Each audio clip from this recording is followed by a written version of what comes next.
approach a case where there is a fall on an outstretched hand and there is pain, swelling, deformity, loss of function around the elbow. Now the fall on an outstretched hand can be with the elbow straight or can be with the elbow flexed. What are the possibilities? So there is a history of fall and there is pain, swelling, deformity, loss of function around the elbow, and we are starting to consider the possibilities. So we draw the diagram of the elbow, the lateral epicondyle, the capitulum, the trochlea, the medial epicondyle, the conoid and the coronoid fossas. We make the radius articulate at this place and we make the ulna articulate at this place.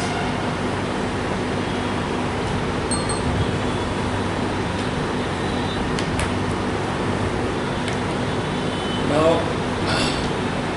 whatever are the injuries can be in the bone. You can have a fracture which is the supracondylar fracture. The fracture can be intercondylar. The fracture can be of the lateral condyle, which includes a part of the trochlea. The fracture can be of the medial epicondyle.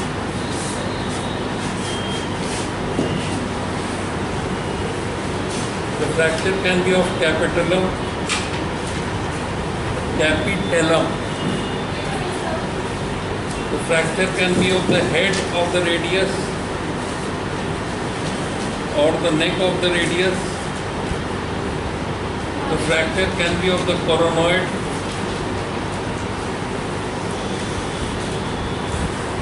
Or the fracture can be of the olecranon.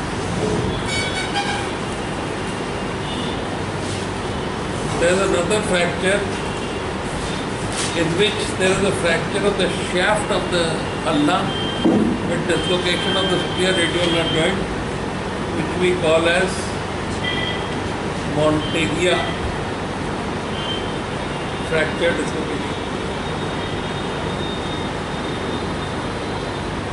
So, to diagnose these fractures along with the pain, swelling, deformity and loss of function around the elbow, along with this, we have to name certain other features by which we can say that this is a supracondylar fracture. So, supracondylar fracture in the child. Supracondylar fracture has relationship of the three bony landmarks, that means the lateral, the medial epicondyle and the olecranon maintained. The relation is maintained, three bony landmarks maintained, but lost in relation to the shaft of humerus. So in relation to the shaft of the humerus, that can go posterior, that can go anterior, that can go lateral, that can go medial, that can externally rotate, or that can internally rotate. So it could flex, it could extend, it could adduct, it could abduct, it could internally rotate or it could externally rotate. But usually it extends, usually it adducts, not abducts, and usually it internally rotates in relation to the distal proximal fragment.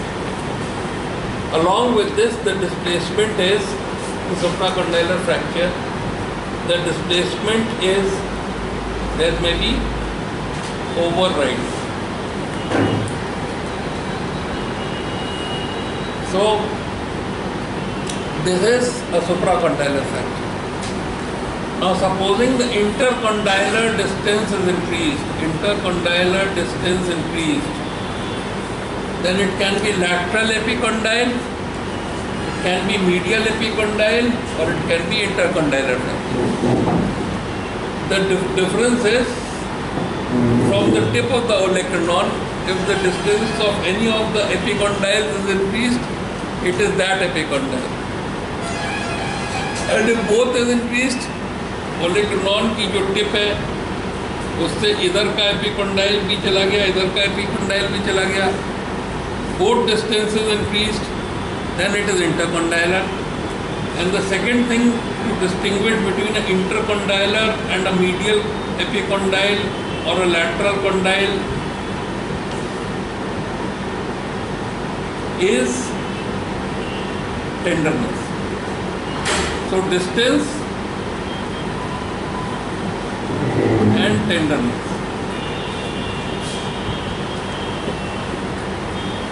Another reason why there can be a disturbance of the three bony landmarks is posterior dislocation of elbow. So if you have a posterior dislocation of elbow, again the three bony landmarks will help you diagnose the dislocation. Then in the fracture of the capitulum, usually the capitulum is flexed in relation to the humerus and therefore extension is limited. So capitulum and trochlea do not have any specific physical signs. Coronoid and olecranon is diagnosed by localized tenderness, and head radius, neck radius again by localized tenderness and limitation of pronation and supination. And Monteggia fracture dislocation is by diagnosing the fracture of the ulna by palpating the posterior border of the ulna, finding out localized tenderness or angulation. So this is the differential diagnosis or the possibilities of injuries around elbow. If we study the supracondylar fracture, it is the representative injury, and if we know how to deal with the supracondylar fracture, we will know how to deal with almost any of it. Okay.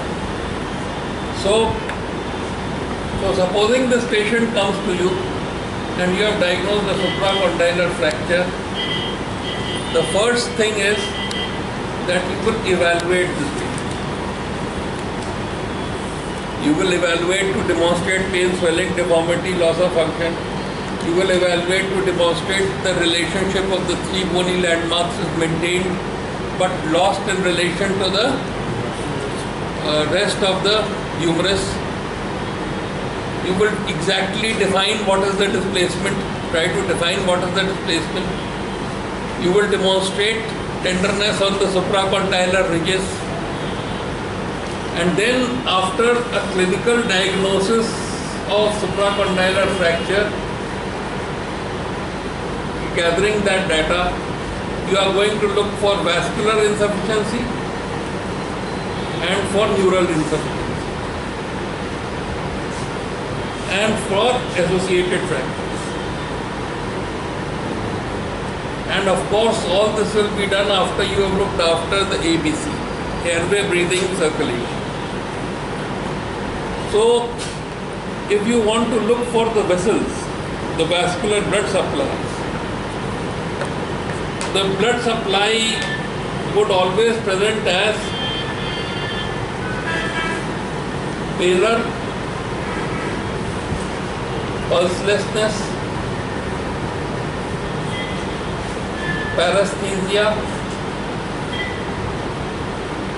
paralysis, and pain. So this is the presentation of vascular insufficiency. But you can diagnose it by this 2-second nail filling test. You blanch the nail and it should normally fill in 2 seconds. And there is another test which is associated with seeing radial and ulnar patency separately. And what you do, you flex, you ask the patient to make a fist, you press both radial and ulnar, ask them to extend, the hand is pale, then you leave one of them and see whether the circulation returns, the palm becomes red. Then you repeat it like this, press both, but this time you leave ulnar.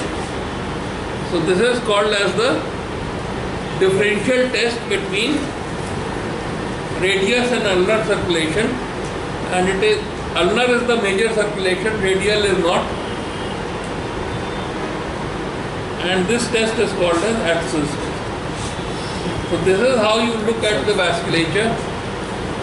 A simple test to look at the nerves is that you put this Indian dance position.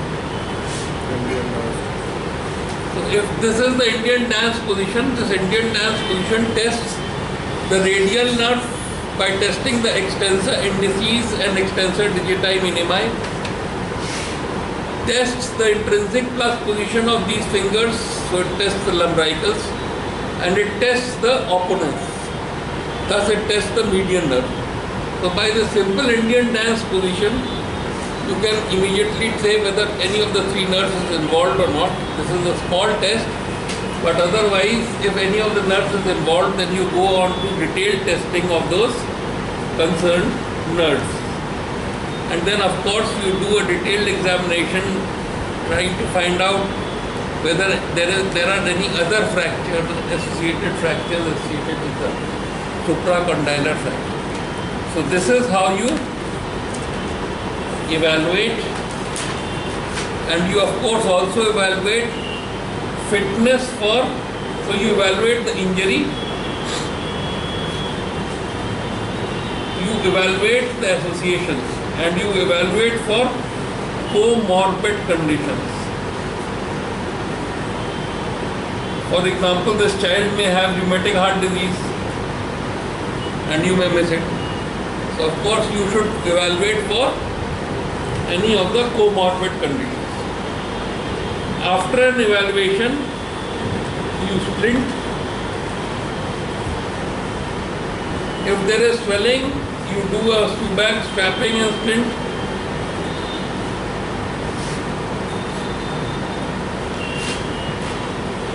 You put the patient nil orally.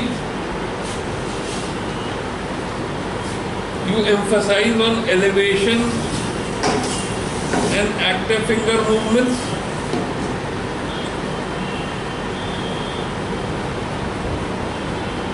So the swelling decreases and you get an X-ray done of the elbow, AP and lateral. If you are suspecting a crack fracture only, there is not much displacement, then you have to have both elbows for comparison. Otherwise you can have a single elbow or affected elbow if you think there is a displacement. Otherwise, if you want to see that the crack is a fracture or not, you will have to compare with the opposite side. Then you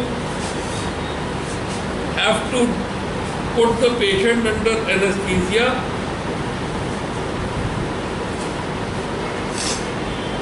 which is either a general anesthesia or a brachial block or even a hematoma block.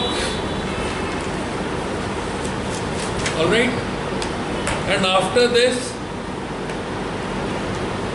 you have to do three things as definitive management, and they are reduce, retain, rehabilitate. All fractures are treated by these three factors, three things: reduce, retain, and rehabilitate. Now we'll teach you how to reduce. So we want a volunteer.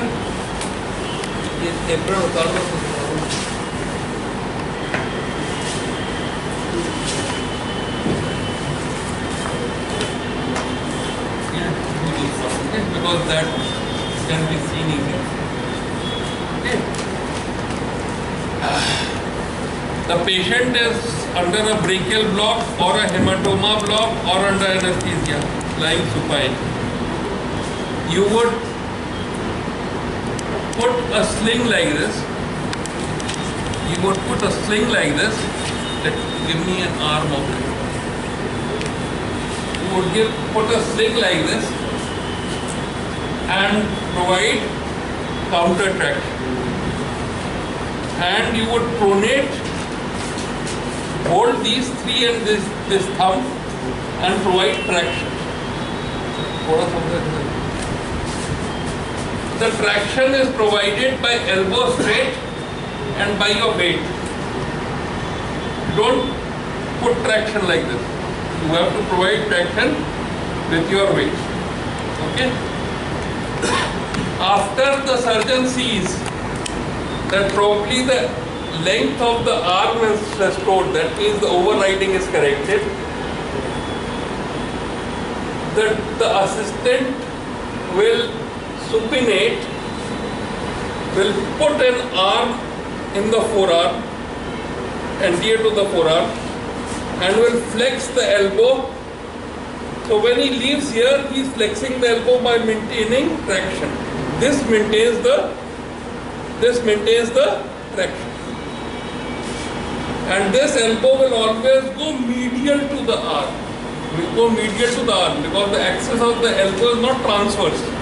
Axis of the elbow is directed downwards and medially. So it never comes like this. It will always come like this. If you take it like this, the lower end of the humerus will go into varus. So you take it here, okay, and you flex 5 degrees short of obliteration of radial pulse. So when the radial pulse is obliterated, 5 degrees short. Okay. Then after this is held, you can hold it here. You see how the bandage goes. If I pronate the forearm, the varus will be corrected. Because if I pronate and there is complete pronation, then this will tilt outwards. There cannot be complete pronation if there is a varus, if this is tilted inwards. Okay? So by complete pronation you correct varus, and after applying cotton at the appropriate place, your bandage would first ensure pronation, will first ensure pronation, okay? Then it will go and form a bridge, see? So you have put a cast here, you have put a cast which extends above the deltoid, this radial groove here, and it extends just proximal to the metacarpal, and it extends up to the proximal transverse palmar crease. So now that is the cast, and you have formed a bridge here. You have formed a bridge here. So there is a bridge here. There is a bridge here. Now against this bridge,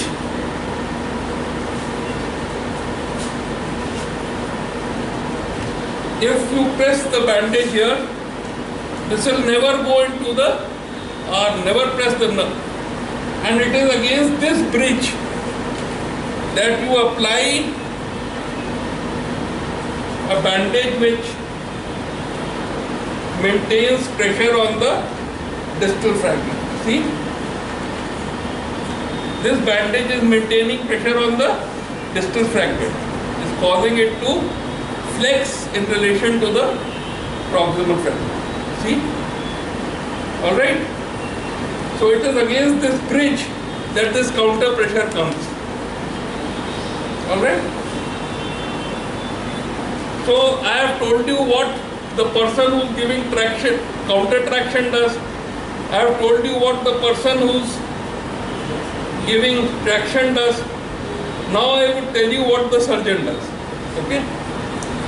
So till this position is reached, the surgeon is helping to reduce. And how does the surgeon reduce? Make a. See this elbow?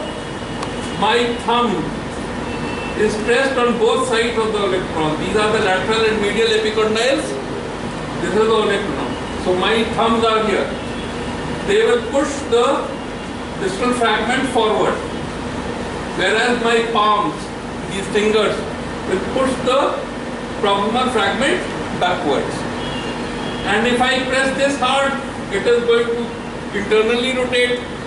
If I press this hard, it is going to externally rotate. So by the balance pressure across the triceps of the two fingers, I will be able to control rotation. If I want to control varus, that is tilt like this, I will control it by pronation. Okay? Then if I give a plaster like this, and I still want to control rotation. So if I completely externally rotate and completely internally rotate, symmetrical to this lower limb, then rotation will be automatically correct. So this is the technique of reducing a supracondylar fracture and retaining it by above elbow POP slab. After that, in the evening, you ask the patient to elevate, actively move the fingers, full flexion, full extension. Okay? So that you can control swelling. You look for neurovascular deficit. If there is no pain, no swelling, no neurovascular deficit, you discharge the patient after taking a check X-ray and confirming a good reduction. Call the patient at 3 to 4 weeks. Look for localized tenderness to confirm that the fracture is united. Remove the plaster, take a check X-ray. Look for localized tenderness to confirm union. Start the patient on active physiotherapy and fomentation. No massage, no passive stretch. The best thing is you can ask the patient to clean the floor, or you can ask the patient, he can take 100 pebbles and throw them backwards or throw them forwards, and gradually the movement would return. Now, this is the treatment of supracondylar fracture. Now, what are the complications of supracondylar fracture?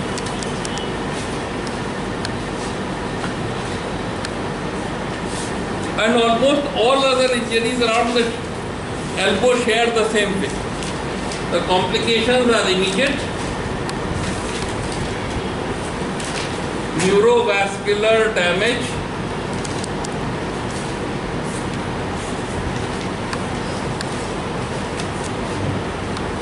the complications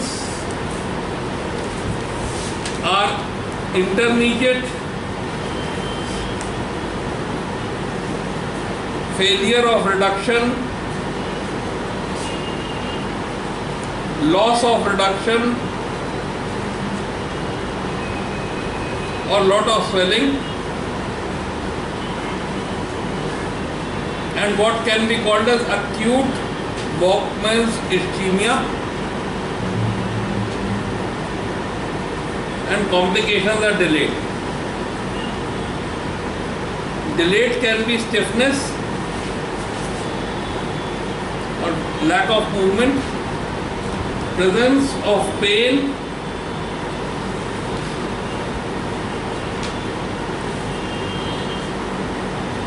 and this pain is usually due to what is called as myositis ossificans, or there can be Walkman ischemic contracture because of vascular insufficiency. And finally there can be malunion. The malunion can be either in flexion or in extension or in adduction or in abduction or in external rotation or in internal rotation. Obviously the opposite movement would be decreased. The same side movement will increase. Supposing there is a flexion malunion, then flexion will increase, extension will decrease. So these are the complications of supracondylar fracture, and I think the neurovascular damage and VIC and malunion deserve a separate YouTube, a separate class. Okay? The other fractures, we'll cover the other fractures quickly. Otherwise the management is almost the same of all other fractures, but we'll cover the other fractures, telling you something special about it. For example, the fracture of the lateral condyle. Fracture of the lateral condyle. The lateral condyle involves the lateral epicondyle, the capitulum, and the lateral part of trochlea. So it involves this area. On this is attached the common the brachioradialis and the common extensor muscles. So what they produce? They produce a rotation of the lateral condyle, so that the fracture surface is pointing laterally, upwards and laterally and backwards. And since the lateral condyle has occurred through the growth plate, that is why the reduction of the growth plate is has to be extremely accurate. Otherwise, if growth ceases on this side and this thing continues to grow, there will be a valgus deformity, and the ulnar nerve which is passing on the medial side will get stretched, and there will be a paralysis later on with growth, and that is called as tardy ulnar nerve palsy. So this dislocation is usually reduced and retained by open method. Open reduction and internal fixation. You catch hold of this, you open the lateral condyle, you catch hold of this extensor through a towel clip or a tong, pull it in this direction, exactly opposite to the pull of the extensor. Ensure excellent reduction here, and see that the anterior and posterior component of the growth plate are exactly aligned. क्योंकि growth plate तो इस तरह से होगी ना, अगर ये fracture है तो growth plate is like this. So you have to ensure that the growth plate is aligned correctly anteriorly and posteriorly before you fix it. Because if you align it like this, then there will be union across the growth plate and the growth plate will stop growing. Therefore, this alignment of the growth plate is extremely important. Anterior and posterior alignment of the growth plate is extremely important. So you reduce it by pulling opposite to the pull of the extensors.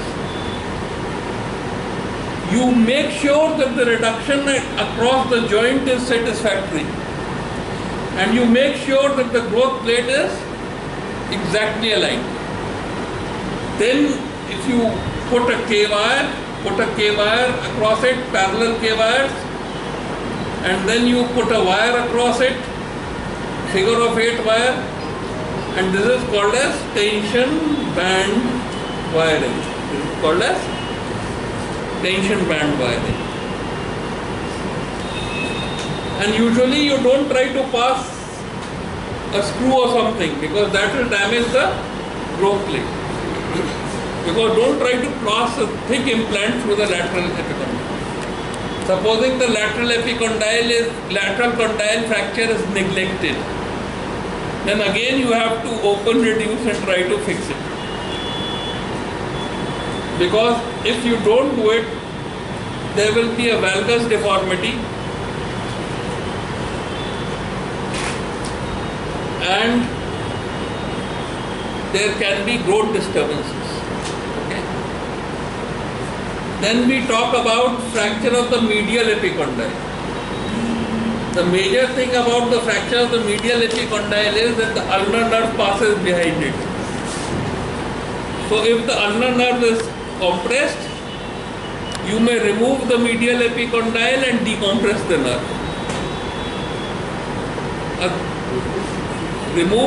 Do a medial epicondylectomy so that the nerve is decompressed.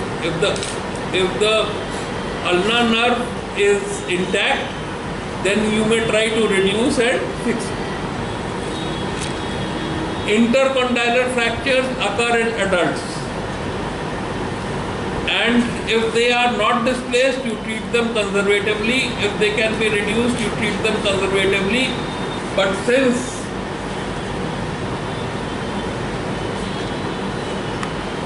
there is a extensor force acting here and flexor force acting here, and this fracture tends to open anteriorly by this rotating this side, this rotating this side. That is why intercondylar fracture usually need to be open, reduced and fixed. Fracture of the capitulum or lower humeral epiphysis is usually reduced in extension. Fracture of the head of the radius in adult should be excised and fracture of the neck of the radius in children should usually be reduced and fixed. Fracture of the olecranon should be reduced and fixed by tension band wiring. Same weight fracture of the coronoid should be reduced and fixed by tension band wiring. A Monteggia fracture dislocation should be reduced and the ulna should be fixed by a blade. And if the radius is reduced and unstable, then the annular ligament needs to be reconstructed using palmaris longus tendon.